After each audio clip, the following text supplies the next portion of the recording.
प्रेम से बोली सरस्वती मैया की।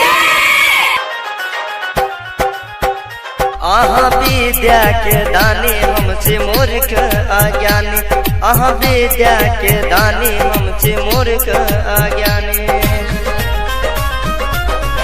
विद्या के दानी हमसे मूर्ख अज्ञानी, आहा विद्या के दानी हमसे मूर्ख अज्ञानी। आहा सुनियो बेटा के विनती माँ, आहा सुनियो बेटा के विनती माँ, मैया सरस्वती अभियो ने हमारा अंगना माँ, मैया सरस्वती अभियो ने हमारा अंगना माँ, मैया।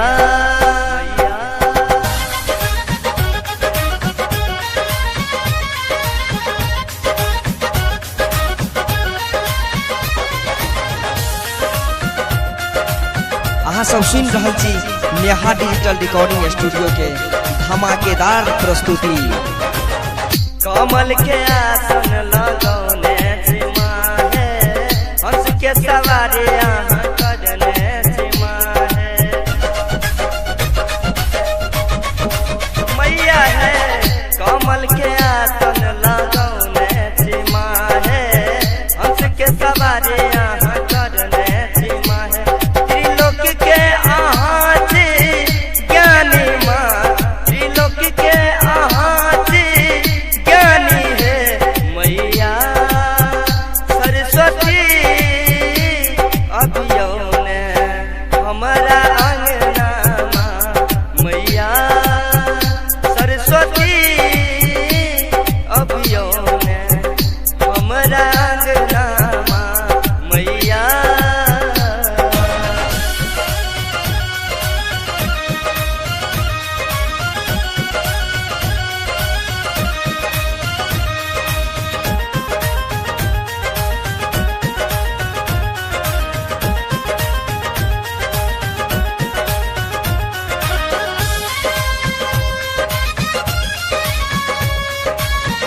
अहाँ सब सुन रहल छी नेहा डिजिटल रिकॉर्डिंग स्टूडियो के धमाकेदार प्रस्तुति।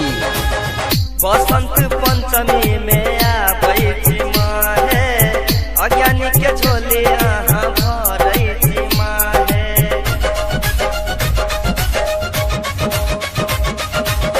बसंत पंचमी में आबै छी माँ है, अज्ञानी के झोली अहाँ भरै छी माँ है।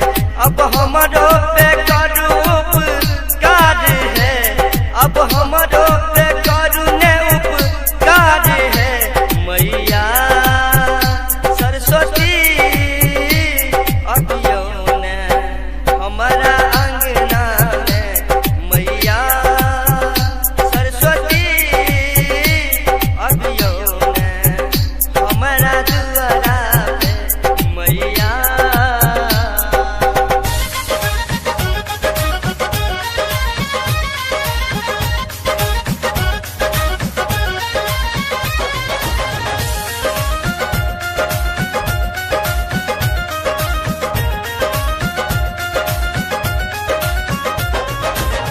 सोची सोची गीतिया लिखेल सौरभ राज है, हो रही से भजन गावे धीरेन्द्र दिलदार है।